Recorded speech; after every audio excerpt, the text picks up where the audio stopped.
আসসালামু আলাইকুম এসএসসি ও এইচএসসি পরীক্ষার্থীরা, কেমন আছো তোমরা এবং কেমন চলছে তোমাদের প্রিপারেশন? আশা করি ভালো। আজকে আমি আবারও তোমাদের মাঝে হাজির হলাম এসএসসি ও এইচএসসি পরীক্ষার্থীদের জন্য ইংরেজি দ্বিতীয় পত্রের খুবই গুরুত্বপূর্ণ এবং সহজ একটি টপিক কমপ্লিটিং সেন্টেন্স নিয়ে। তোমাদের যাদের কমপ্লিটিং সেন্টেন্সে সমস্যা আছে এই ক্লাসটি শুধু দেখো। এই ক্লাসটি দেখার পর ইনশাআল্লাহ কমপ্লিটিং সেন্টেন্স নিয়ে তোমার আর কোনো সমস্যা থাকবে না। কমপ্লিটিং সেন্টেন্সে আমি আলোচনা করেছি মাত্র 13টি রুলস। এই 13টি রুলস থেকে অবশ্যই তোমরা পরীক্ষায় কমন পাবে এবং সবচেয়ে শেষের রুলসটি মোস্ট ইম্পর্টেন্ট কন্ডিশনাল সেন্টেন্স। তাই তোমরা একটুও ভিডিওটি স্কিপ না করে সম্পূর্ণ ক্লাসটি করো, অবশ্যই উপকৃত হবে।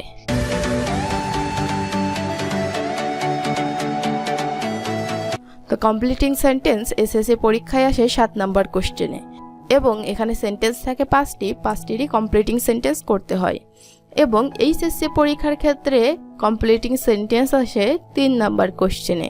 এখানে সেন্টেন্স থাকে 10টি এবং 10টি সেন্টেন্সেরই কমপ্লিটিং সেন্টেন্স করতে হয় এবং 10টির জন্য 10 মার্ক, আর এসএসসি পরীক্ষার্থীদের ক্ষেত্রে 5টির জন্য 5 মার্ক। এবং ক্লাসটি করার সময় অবশ্যই তোমরা একটি খাতা ও কলম নিয়ে বসবে। যে সকল রুলস আমি আলোচনা করব সেগুলো অবশ্যই একটু নোট করে নিবে, সেক্ষেত্রে তোমাদের পরবর্তীতে করার জন্য বা বোর্ড কোশ্চেনগুলো প্র্যাকটিস করার জন্য সুবিধা হবে। তো তুমি যদি একজন এসএসসি অথবা এইচএসসি পরীক্ষার্থী হয়ে থাকো তাহলে অবশ্যই চ্যানেলটি সাবস্ক্রাইব করো, পেজে দেখে থাকলে পেজটি ফলো করে দাও। চলো আমরা ক্লাসটি শুরু করি। দেখো, আমরা এখন করব কমপ্লিটিং সেন্টেন্স। কমপ্লিটিং সেন্টেন্স করার আগে আমাদের জানা প্রয়োজন কমপ্লিটিং সেন্টেন্স এর অর্থটা কি, কমপ্লিটিং সেন্টেন্স দ্বারা মেইনলি কি বোঝাচ্ছে। তো আমরা জানি কমপ্লিট মানে সম্পূর্ণ করা। কমপ্লিট মানে কি? সম্পূর্ণ করা। তাহলে কমপ্লিটিং সেন্টেন্স মানে কি? বাক্যকে সম্পূর্ণ করা। অর্থাৎ আমাদের একটি সেন্টেন্সের একটি অংশে প্রশ্ন দিয়ে দিবে এবং পরবর্তী অংশটি আমাদের নিজেদেরই লিখতে হবে। তো কমপ্লিটিং সেন্টেন্স করার ক্ষেত্রে আমাদের 2টি জিনিস মাথায় রাখতে হবে। প্রথমটি হলো অর্থ অনুযায়ী কমপ্লিটিং সেন্টেন্স করতে হবে। অর্থাৎ আমাদের একটি অংশ দিয়ে দিবে কোশ্চেনে, সেই অংশের অর্থের সঙ্গে মিল রেখে আমাদের পরবর্তী অংশটি লিখতে হবে। এবং দ্বিতীয় নাম্বারটি হলো আমাদের যে অংশটি দিয়ে দিয়েছে সেই অংশটি কোন স্ট্রাকচারে আছে বা কোন টেন্সে আছে, থাকলে ওই টেন্সে থাকলে বা ওই স্ট্রাকচারে থাকলে আমরা কিভাবে কমপ্লিট করব সেই গঠনটাও আমাদের জানতে হবে। তো দেখো, শুরুতে এখানে একটি উদাহরণ দেওয়া হয়েছে, he is walking very slowly lest. আমরা জানি লেস্ট মানে হলো তা না হলে, এবং লেস্ট যুক্ত বাক্য কমপ্লিট করতে হয় সাবজেক্ট প্লাস শুড অথবা মাইট V1 অবজেক্ট দ্বারা। তো আমাদের কমপ্লিটিং সেন্টেন্স করার ক্ষেত্রে 2টি শর্ত ছিল। একটি হলো যে পার্টটি আমাদের দিয়ে দিবে তার অর্থের সঙ্গে মিল রেখে পরবর্তী পার্টটি আমাদের লিখতে হবে। তো চলো আগে একটু আমরা অর্থ করার চেষ্টা করি। কি বলা হয়েছে? He is walking very slowly lest. সে খুব ধীর গতিতে হাঁটছে। লেস্ট মানে কি? তা না হলে। তা না হলে কি হবে? সে ধীর গতিতে হাঁটছে, তা না হলে সে পড়ে যেতে পারে, তাই না? সো অর্থের সঙ্গে আমরা মিলাইলাম এবং গঠন তো আমরা বলছি। সো এখানে লিখলাম হি সাবজেক্ট শুড স্টাম্বেল ডাউন। স্টাম্বেল মানে হলো হোঁচট খেয়ে পড়ে যাওয়া, নইলে সে হোঁচট খেয়ে পড়ে যেতে পারে। তো এখানে স্ট্রাকচারটি তো আমি লিখি নাই, এজন্য কারোর টেনশন করারও দরকার নাই। এর পরবর্তীতে আমরা সকল রুলসগুলো দেখিয়ে দিব। তো চলো আমরা একটু মেন রুলসে ঢুকে যাই। 1 নাম্বার রুলসে কি বলা হয়েছে দেখো, ইট ইজ হাই টাইম বা ইট ইজ টাইম। আমরা জানি ইট ইজ হাই টাইম বা ইট ইজ টাইম এর অর্থ হলো এখনই উপযুক্ত সময়, এবং এটি যখন আমরা কমপ্লিট করতে যাব এর স্ট্রাকচারটি হবে সাবজেক্ট প্লাস V2। অর্থাৎ ইট ইজ হাই টাইম বা ইট ইজ টাইম এর পরে সাবজেক্ট প্লাস V2 করতে হবে অথবা 2 প্লাস V1 করতে হবে। তাহলে কখন আমরা সাবজেক্ট প্লাস V2 করব, কখন আমরা 2 প্লাস 1 করব। যখন দেখবো আমাদের কোশ্চেনে সাবজেক্টটি দিয়ে দিছে, অনেক সময় সাবজেক্ট দিয়ে দিবে, যখন সাবজেক্ট দিয়ে দিবে তখন আমরা V2 করব, এবং অনেক সময় সাবজেক্ট দিবে না। যদি না দেওয়া থাকে সেক্ষেত্রে তুমি 2 প্লাস V1 করতে পারো, অথবা কোশ্চেনে সাবজেক্ট না দিলেও তুমি সাবজেক্ট এনে V2ও করতে পারো। উদাহরণটা একটু দেখো, আশা করি ক্লিয়ার হয়ে যাবা। কি বলা হয়েছে, সাম স্টুডেন্টস কিছু শিক্ষার্থী অ্যাডপ্ট গ্রহণ করে আনফেয়ার অনৈতিক মিনস কার্যক্রম ইন দ্য এক্সামিনেশন পরীক্ষায়। ইট ইজ হাই টাইম এটাই উপযুক্ত সময়, অর্থাৎ আমাদের দিয়েছে এতটুকু, এখন বাকিটুকু আমাদেরই কমপ্লিট করতে হবে। আমাদের প্রথম শর্ত ছিল আমরা অর্থ মিলাবো, তারপর ছিল আমরা স্ট্রাকচার দেখব। তাহলে তো আমরা অর্থ করছি, অর্থটি ছিল কিছু শিক্ষার্থী পরীক্ষায় অসৎ উপায় অবলম্বন করছে। ইট ইজ হাই টাইম এটাই উপযুক্ত সময়। কিসের উপযুক্ত সময় বলো? তারা যেহেতু অসৎ উপায় অবলম্বন করছে তাহলে এটিকে থামাই দেওয়ার, তাই না? সো এখানে আমরা লিখতে পারি দে বলতে সাবজেক্ট, স্টপড হলো V2, আমরা জানি স্টপ হলো V1, স্টপড এটি হলো V2। দিস ইভিল প্র্যাকটিস অর্থাৎ এই খারাপ যে অনৈতিকতার যে চর্চাটি এটি আমরা বন্ধ করে দিব। সো এখানে দেখো সাবজেক্ট রাখছিলাম, এই জন্য V2 করছিলাম, অথবা এই অ্যান্সারটি তুমি লিখতে পারো to stop this evil practice, অর্থাৎ এখানে কিন্তু সাবজেক্ট নাই, এই জন্য শুরু করছি 2 দ্বারা, এরপর কি করছি V1, তারপর বাকিটুকু। তো তোমরা যদি সাবজেক্ট রাখো সেক্ষেত্রে V2 করতে হবে, যদি সাবজেক্ট না রাখো সেক্ষেত্রে 2 + V1 করতে পারো।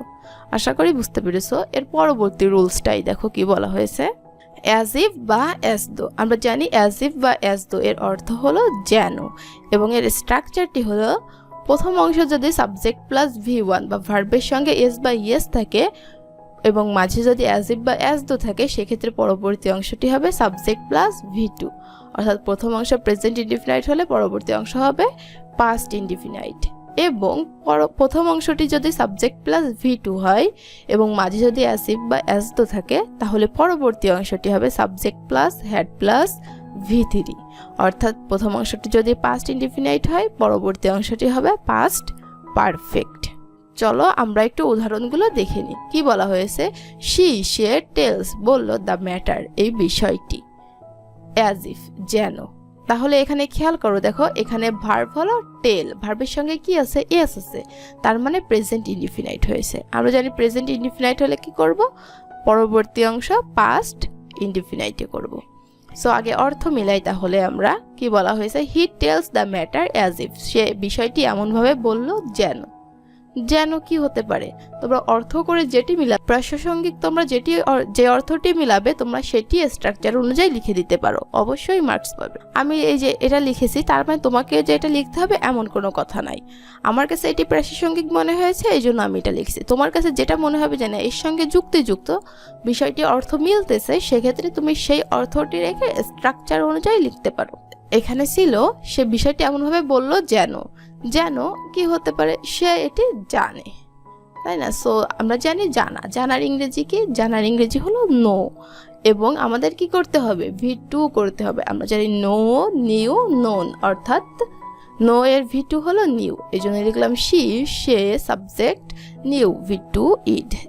আশা করি বুঝতে পেরেছো। পরে আরো একটু উদাহরণ আছে, দেখো কি বলা হয়েছে, সে told the matter as though, সে বিষয়টি এমনভাবে বলল যেন।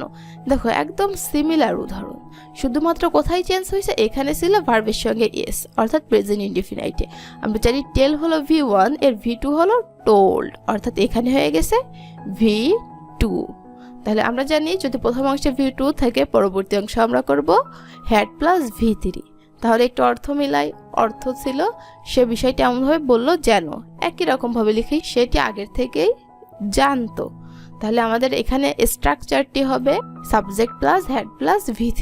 তো সাবজেক্ট হলো সি, তারপর হ্যাড এবং জানা এর V3 হলো নোন ইট, সে এটি জানে। আশা করি তোমরা এটি বুঝতে পেরেছো। আবারও বলছি প্রথম অংশ V1 বা ভার্বের সঙ্গে এস বা ইয়েস থাকলে পরবর্তী অংশ V2, এবং প্রথম অংশ V2 থাকলে পরবর্তী অংশ হ্যাড প্লাস V3। তো চলো এখন আমরা 3 নাম্বার রুলসটা একটু দেখে নিব। 3 নাম্বার রুলসে কি বলা হয়েছে দেখো, সো দ্যাট বা ইন অর্ডার দ্যাট। আমরা জানি সো দ্যাট বা ইন অর্ডার দ্যাট এর অর্থ হলো যাতে, এবং এর স্ট্রাকচারটি হলো সাবজেক্ট প্লাস ক্যান অথবা কুড V1 অবজেক্ট। এখন এখানে ক্যান অথবা কুড দেওয়া আছে, আমরা কোন ক্ষেত্রে কোনটি ব্যবহার করব, যখন আমরা দেখব সেন্টেন্সটি প্রেজেন্টে আছে সেক্ষেত্রে আমরা দেব ক্যান, এবং পাস্টে থাকলে আমরা ব্যবহার করব কুড। তো উদাহরণটা একটু দেখো, আশা করি তোমরা বুঝতে পারবা। কি বলা হয়েছে, you are an HSC or SSC candidate, তুমি একজন এসএসসি অথবা এইচএসসি পরীক্ষার্থী। ইউ শুড স্টাডি হার্ড, তোমাকে ভালোভাবে বা কঠোরভাবে পড়তে হবে। সো দ্যাট, যাতে, তোমাকে ভালোভাবে পড়তে হবে যাতে কি তুমি A+ পেতে পারো, তুমি ভালোভাবে পাস করতে পারো, তুমি একটি ভালো রেজাল্ট করতে পারো, এনিথিং, তুমি যেটি অর্থ অনুযায়ী মিলাবা সেটিই হতে পারে। এবং স্ট্রাকচারটি রাখতে হবে সাবজেক্ট প্লাস ক্যান অথবা কুড V1 অবজেক্ট। তাহলে দেখো এখানে আমাদের সাবজেক্ট ছিল ইউ, ক্যান, তারপর ছিল শুড, স্টাডি ছিল V1। তাহলে যেহেতু V1 অর্থাৎ প্রেজেন্টে আছে এই জন্য আমরা ব্যবহার করব ক্যান। তাহলে সাবজেক্ট হিসেবে রাখলাম ইউ, তারপর ক্যান কুড থেকে ক্যান, এরপর ভালো রেজাল্ট করতে পারো, করতে পারার ইংরেজি কি make, make a good result, তুমি একটি ভালো ফলাফল করতে পারো। আশা করি বুঝতে পেরেছে। এর পরের উদাহরণটি কি দেখো, হি ওয়ার্কড হার্ড, সে কঠোর পরিশ্রম করেছে, সো দ্যাট, যাতে। তো এখানে দেখো কি আছে, V2 দেওয়া। আমরা জানি সো দ্যাটের স্ট্রাকচার কি সাবজেক্ট প্লাস ক্যান অথবা কুড V1 অবজেক্ট। তাহলে এখানে যেহেতু V2 আছে মানে পাস্টে আছে, এই জন্য আমরা কি ব্যবহার করব এখান থেকে কুড। আচ্ছা, তাহলে অর্থ ছিল he worked hard so that, সে কঠোর পরিশ্রম করছে যাতে, যাতে কি সে জীবনে সফল হতে পারে, সে সফলতা পেতে পারে, সে তার স্বপ্নগুলো পূরণ করতে পারে, যেটা অর্থ অনুযায়ী মিলাবা। সো এখানে সাবজেক্ট হিসেবে ছিল হি, তারপর ক্যান কুড থেকে যেহেতু V2-তে আছে এই জন্য আনলাম কুড, তারপর সফলতার ইংরেজি হলো সাকসেস। আমরা জানি সাকসেস হলো নাউন এবং এর ভার্ব ফর্ম হলো সাকসিড, এটি হলো V1 এবং V2 হলো সাকসিডেড। সো আমাদের V1 এই জন্য সাকসিড রাখলাম ইন হিজ অ্যাটেম্প্ট, অর্থাৎ তার কাজে সে যেন সফল হতে পারে। আশা করি তোমরা 3 নম্বরটি বুঝতে পেরেছো। 4 নম্বরটি একটু খেয়াল করো, দেখো কি বলা হয়েছে, so dot dot that, dot dot বলতে এখানে কিছু লেখা থাকবে, মেইনলি এখানে একটি অ্যাডজেক্টিভ অথবা অ্যাডভার্ব থাকবে। তো এর অর্থ হলো এত যে, এবং কমপ্লিট করার ক্ষেত্রে আমাদের স্ট্রাকচারটি হবে সাবজেক্ট প্লাস ক্যান নট অথবা কুড নট V1 অবজেক্ট। আগে এখানে একটু মাথায় রাখতে হবে, সো দ্যাট যখন ছিল ক্যান অথবা কুড ছিল, তবে যখন সো ডট ডট দ্যাট এসেছে তখন কিন্তু ক্যান নট অথবা কুড নট, আগেটাই নট ছিল না, এটাই শুধুমাত্র নট যুক্ত হয়েছে। তো চলো আমরা একটু উদাহরণটি দেখে নিই কি বলা হয়েছে। ওয়ান্স, একদা, দেয়ার ওয়াজ এ ফার্মার, একটি ছিল কৃষক, হু হ্যাড 2 সন্স, তার ছিল 2টা ছেলে, they were so lazy that, তারা এতই অলস যে, তারা এতই অলস যে কি তারা কোনো কাজই করে না, তাই না, নর্মাল একটা বিষয়। সো এখানে দেখো কি বলা হয়েছে, সো এখানে ডট ডটের জায়গায় লেজি একটি অ্যাডজেক্টিভ এসেছে দ্যাট, আমরা তো স্ট্রাকচার জানি এবং অর্থও মিলিয়েছি, তাই না। সো চলো আমরা একটু অ্যান্সারটি করার চেষ্টা করি। সাবজেক্ট ছিল দে, দে ক্যান নট অথবা কুড নট থেকে ওয়ার আছে মানে পাস্টে, এই জন্য আমরা দিলাম কুড নট। যদি এখানে V1 থাকতো বা প্রেজেন্টে থাকতো সেক্ষেত্রে ক্যান নট দিতাম। তারপর করা, করার ইংরেজি কি ডু, এবং কাজের ইংরেজি work. They could not do any work, তারা কোনো কাজই করে না। আশা করি তোমরা এটি বুঝতে পেরেছো। চলো আমরা এর পরবর্তী রুলসগুলো একটু দেখে নিই। 5 নম্বর রুলসে কি বলা হয়েছে দেখো, লেস্ট। লেস্ট মানে কি তা না হলে, এর একটি উদাহরণ আমরা শুরুতেই দেখে এসেছিলাম, তাই না। সো লেস্ট যুক্ত বাক্য কমপ্লিট করার ক্ষেত্রে স্ট্রাকচারটি হবে সাবজেক্ট প্লাস শুড অথবা মাইট V1 অবজেক্ট। তো চলো আমরা একটু উদাহরণটি দেখে নিই কি বলা হয়েছে। The students remain silent, silent মানে চুপ থাকা, নীরব থাকা। তো স্টুডেন্টস শিক্ষার্থীদের চুপ থাকতে হবে, লেস্ট তা না হলে। চুপ না থাকলে কি হবে, চুপ না থাকলে টিচার পানিশমেন্ট দিবে, মাইট দিবে, তাই না। সো দেখো আমরা একটু তাহলে অর্থ করার চেষ্টা করি। এখানে শুড অথবা মাইট নিয়ে কনফিউজড হওয়ার কোনো দরকার নাই, তোমরা যে কোনোটাই ইউজ করতে পারো, তোমরা যেটা ইউজ করবে সেটাই কারেক্ট।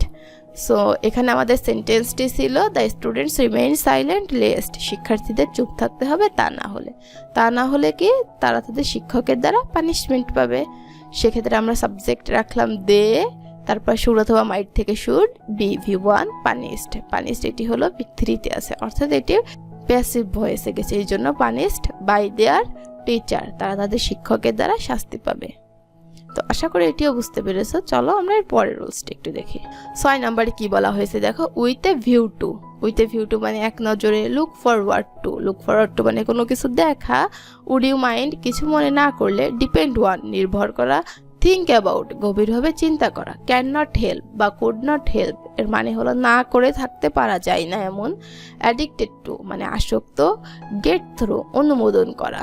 এরপর ছিল অ্যাকিস্টিমেটেড টু, গেট ইউজ টু বা বি ইউজ টু। যদি এগুলো থাকে তাহলে তারপর আমাদের একটি ভার্ব আনতে হবে, অর্থাৎ যদি এই ওয়ার্ডগুলো থাকে এরপর অবশ্যই আমাদের একটি ভার্ব আনতে হবে এবং ভার্বের সাথে আইএনজি প্লাস অবজেক্ট করতে হবে।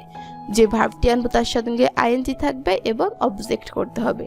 তো নর্মালি আমরা প্রথমেই সাবজেক্ট তারপর ভার্ব এমনটা করেছি, তবে না যদি এই ওয়ার্ডগুলো থাকে, এই ফ্রেজাল ওয়ার্ডগুলো থাকে, সেক্ষেত্রে অবশ্যই আমরা ভার্বের সাথে আইএনজি দ্বারা শুরু করব। কি বলা হয়েছে? আওয়ার কান্ট্রি আমাদের country is beast with. Beast with মানে কি? বিস্ট উইথ মানে হলো বিজড়িত। এটি হলো একটি অ্যাপ্রোপ্রিয়েট প্রিপোজিশন। আচ্ছা, তোমরা কারা কারা অ্যাপ্রোপ্রিয়েট প্রিপোজিশন বা প্রিপোজিশনের উপর ক্লাস চাও এবং অ্যাপ্রোপ্রিয়েট প্রিপোজিশন মোস্ট ইম্পর্টেন্টগুলো যেগুলো থেকে তোমাদের পরীক্ষায় আসে এর শিট চাও বা পিডিএফ চাও, তারা অবশ্যই কমেন্ট করো। তাহলে এর পরবর্তী ক্লাসটি আমি প্রিপোজিশনের উপর আনার চেষ্টা করব এবং সেখানে থাকবে অবশ্যই মোস্ট ইম্পর্টেন্ট অ্যাপ্রোপ্রিয়েট প্রিপোজিশনগুলো। তো বেস্ট উইথ বিজড়িত মেনি প্রবলেমস অনেক সমস্যা দ্বারা।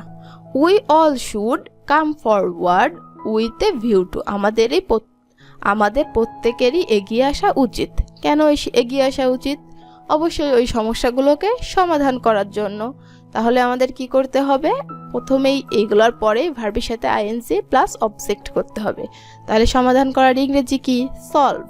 যেহেতু ভার্বের সাথে আইএনজি এই জন্য সলভিং দোজ প্রবলেমস, ওই সমস্যাগুলো সমাধানের জন্য। আরও একটি উদাহরণ আছে, দেখো। Would you mind. Would you mind বলতে কিছু মনে না করলে, এরপর কি করতে হবে? ভার্বের সাথে আইএনজি প্লাস অবজেক্ট। তো কিছু মনে না করলে কি? আমার সঙ্গে যাবেন, আমার সঙ্গে খাইতে যাবেন, ঘুরতে যাবেন, ইটিসি অনেক কিছু হইতে পারে। তো তোমার যেটা মন চায় সেটা লিখতে পারো। সো আমি এখানে লিখেছি টেকিং এ কাপ অফ টি, এক কাপ চা খাবেন। তবে এখানে তোমাদের একটি কোশ্চেন থেকে যাচ্ছে, আমরা জানি উইথ এ ভিউ টু, অর্থাৎ যে টু, অনেক জায়গায় দেখো টু দেওয়া, যেমন এই যে টু, আমরা জানি টুর পরে সর্বদা V1 বসে, সর্বদা ভার্বের বেস ফর্ম বসে। আমরা জানি কারণ 2 + V1 কে কি বলা হয়? ইনফিনিটিভ। তবে এখানে কি লিখেছি? ভার্বের সাথে আইএনজি। এটা কিন্তু মাথায় রাখতে হবে। 2 দেখে অমনি, তোমরা অনেকেই জানো 2 দেখে অমনি এখানে কিন্তু V1 করে দেওয়া যাবে না, ভার্বের সঙ্গে আইএনজি রাখতে হবে। কারণ এই যে ওয়ার্ডগুলো এগুলো হলো ফ্রেজাল ওয়ার্ড, এগুলো যখন একসঙ্গে থাকে তারপর অবশ্যই ভার্বের সাথে আইএনজি লিখতে হবে। তো আশা করি তোমরা 6 নম্বর রুলসটি বুঝতে পেরেছো। চলো এখন আমরা 7 নম্বরটি একটু দেখে নিই। আই উইশ বা উড দ্যাট। আই উইশ বা উড দ্যাট দ্বারা সর্বদা অবাস্তব ইচ্ছা পোষণ করে। অবাস্তব বলতে কি? যে ইচ্ছাগুলো কখনোই পূরণ হবে না, সেই ইচ্ছাগুলো পোষণ করে। এবং এটি যখন কমপ্লিট করব এর স্ট্রাকচারটি হবে সাবজেক্ট প্লাস ওয়ার অথবা V2। যদি অক্সিলারি ভার্ব ব্যবহার করো সেই ক্ষেত্রে ওয়ার ব্যবহার করতে হবে, এবং যদি অক্সিলারি ভার্ব বা দিয়ে কোনো মেইন ভার্ব ব্যবহার করো সেই ক্ষেত্রে V2 করতে হবে। তারপর হবে অবাস্তব ইচ্ছা, অর্থাৎ অপূরণীয় একটি ইচ্ছা। তো চলো আমরা একটু উদাহরণটি দেখে নিই, আশা করি বুঝতে পারবা কি বলা হয়েছে। বার্ডস পাখিরা ফ্লাই ইন দ্য স্কাই, পাখিরা আকাশে উড়ছে। আই উইশ আমার ইচ্ছা। পাখিরা আকাশে উড়ছে, তোমার ইচ্ছা কি? যদি তুমি একটি পাখি হতা, তাই না? একদম সিম্পল বিষয়।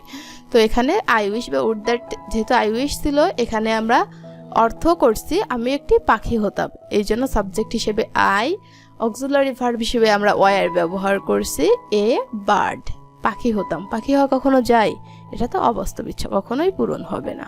তো আশা করি বুঝতে পেরেছো।